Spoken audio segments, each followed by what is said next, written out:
Bismillah, Muhammad Naqib bin Ahmad, nombor metrik 054021.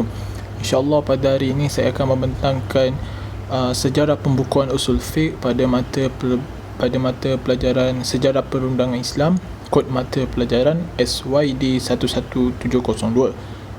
Saya daripada Diploma Syariah semester 6. Kita pergi slide yang pertama.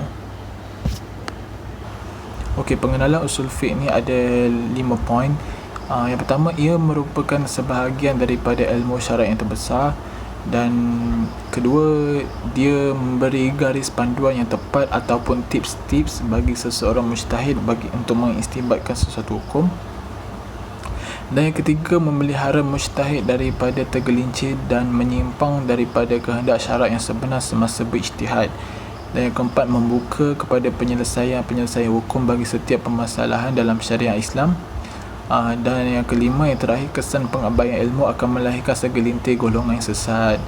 Sebab mereka golongan-golongan yang sesat ni berpendirian bahawa hukum hakam mestilah bersandarkan nas syarak semata-mata, tanpa memahami disiplin ilmu yang telah digariskan ataupun ditetapkan para ulama'.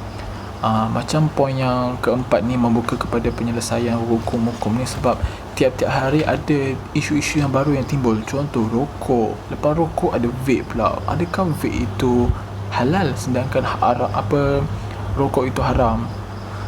So ada perbahasan-perbahasan yang baru, dan mereka yang memahami betul-betul usul fiqh ni boleh mengistibatkan ataupun mengeluarkan hukum yang tepat mengikut kehendak Allah SWT.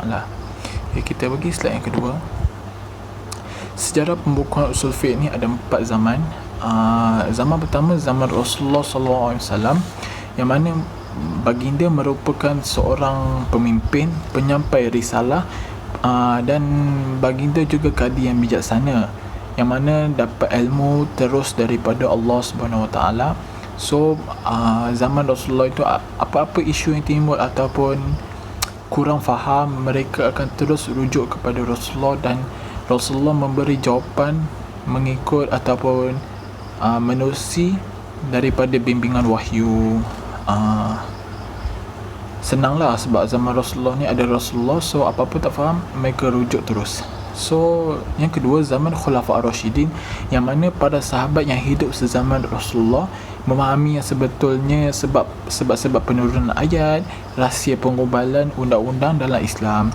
So mereka, sahabat-sahabat ni, apa-apa yang mereka tidak faham, mereka akan rujuk kepada sahabat-sahabat yang dekat-dekat dengan Rasulullah, sebab mereka lebih faham apa ayat ni mengatakan apa, ayat itu mengatakan apa.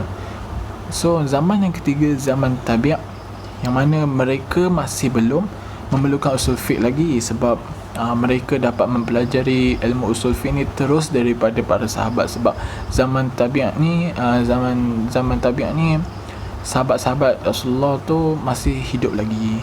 Manakala zaman yang terakhir, zaman tabi' ini, perkembangan Islam semakin luas, yang mana Rom dan Parsi itu telah jatuh ke tangan Islam, termasuk Spanyol. Yang Muhammad Saleh kulit-kulit putih itu, mereka bukannya orang Arab. So apa yang boleh membuatkan mereka itu mengatakan Islam itu mudah? So di sinilah memerlukan proses ataupun kaedah-kaedah untuk mendorong orang yang Muhammad Saleh ni senang ke jalan Islam yang betul. Kita pergi slide seterusnya. Perkembangan Islam semakin meluas ke pelbagai daerah, dan orang Arab mula bergaul dengan orang ajam, iaitu orang bukan Arab. Dalam situasi seperti ini, umat Islam memerlukan rujukan atau kaedah-kaedah hukum Islam agar para mujtahid dapat memberikan pemahaman yang benar terhadap Al-Quran dan Hadis, serta dapat menyelesaikan bagi hukum-hukum baru yang belum pernah terjadi sebelumnya. So disebabkan ilmu Islam ni luas dan orang mula makin ramai, so di situlah terdapat pelbagai tradisi ataupun adat-adat daripada kaum-kaum tu. Kaum-kaum Mak Saleh macam mana, kaum-kaum Cina macam mana. So mereka perlukan orang yang betul-betul boleh bimbing dia, dengan orang yang bimbing tu bukanlah orang yang biasa-biasa. So dia perlukan faham ilmu usul fiqh ni sebetul-betulnya. Kita pergi slide yang seterusnya. Okey, dalam situasi seperti ini kan, zaman tabi' ini Islam semakin luas. So Imam Syafi'i mengasaskan membukukan ilmu usul fiqh ni pada tahun 204 Hijrah untuk menjadi ilmu yang sistematik dan rasional. So kat sini dia bagi tips-tips lah Imam Syafi'i nak menyenangkan lah. Okay, kita pergi slide seterusnya.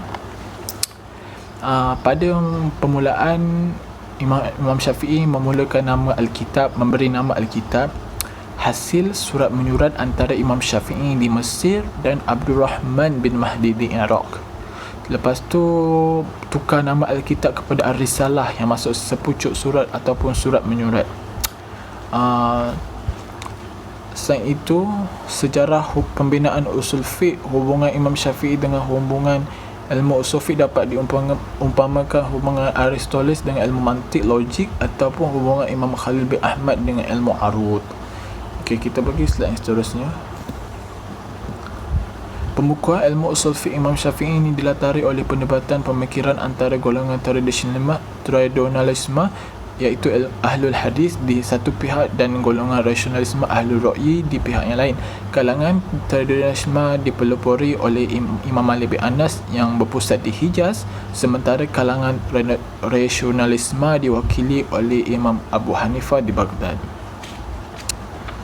So akhir sekali, hasil penelitian Imam Syafi'i terhadap dua aliran pemikiran ini, maka beliau meletakkan dasar-dasar istinbat hukum yang sempurna seperti yang ada dalam kitabnya. Maka dekat sinilah terjadinya usul fiqh. So hasil penelitian daripada pendapat Imam Malik macam mana dan Imam Abu Hanifah macam mana, so terjadilah satu usul fiqh ni. Walaupun berbeza pendapat dengan Imam Malik dengan Imam Abu Hanifah, Imam Syafi'i tetap hormat pendapat Imam Malik dan Imam Abu Hanifah. Okay, kita bagi slide yang seterusnya. Apa perbezaan usul fiqh dan fiqh? Usul fiqh ni merupakan dasar-dasar bagi istinbat hukum, iaitu menggali hukum hakam daripada sumbernya. Oleh itu, setiap mujtahid wajib memahami dengan ilmu usul fiqh yang betul.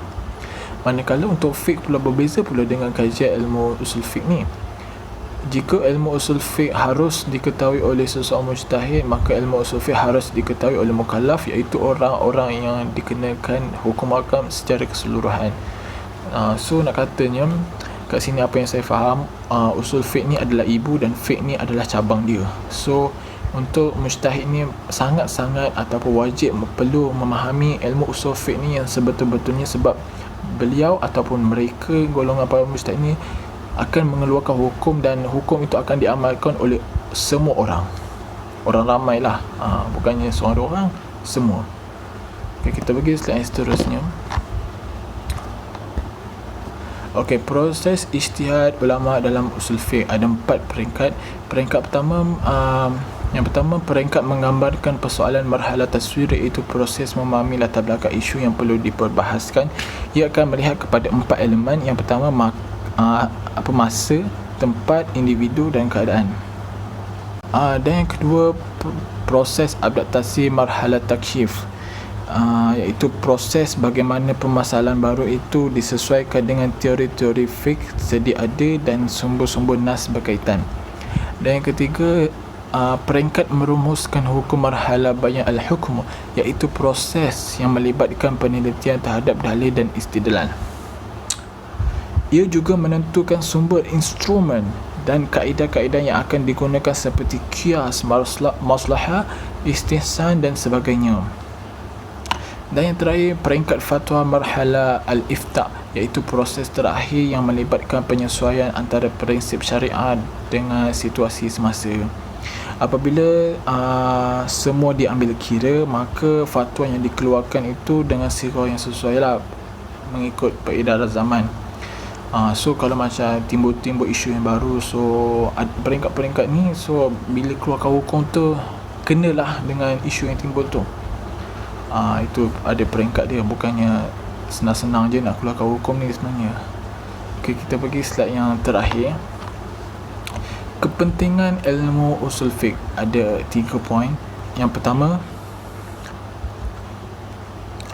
Menjaga syariah Islamiah ini kerana ilmu usul fiqh memelihara dalil pensyariatan daripada disalahguna oleh orang ramai, sebagaimana ia juga turut menjaga hujah-hujah dan juga sandaran bagi hukum hakam. Dan kedua, menyusun secara tepat usul-usul pendalilan dengan menjelaskan dalil-dalil yang sahih dari Al-Quran dan membezakan dalil-dalil yang sunnah yang sahih dengan yang dhaif. Dan yang terakhir, memudahkan proses ijtihad serta memberikan hukum yang bersesuaian bagi setiap kejadian semasa yang berlaku. Inilah kepentingannya, sebab dengan ilmu usul fiqh ni lah dia boleh kurangkan penyeselisihan faham oleh orang ramai.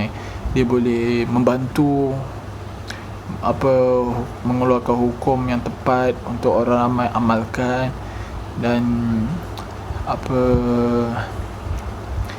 walaupun isu-isu timbul yang baru pada zaman tu, boleh merujuk kepada para mujtahid yang alim untuk mendapatkan jawapan yang tepat. So sekadar itu saja daripada saya, dan saya memohon maaf atas kekurangan saya bentang sebentar tadi, dan dengan saya rendah diri memohon Ustaz doakan saya berjaya dunia akhirat. Saya akhiri dengan kalimah wabillahi taufiq wal hidayah. Wassalamualaikum warahmatullahi wabarakatuh. Ma'assalamah Ustaz.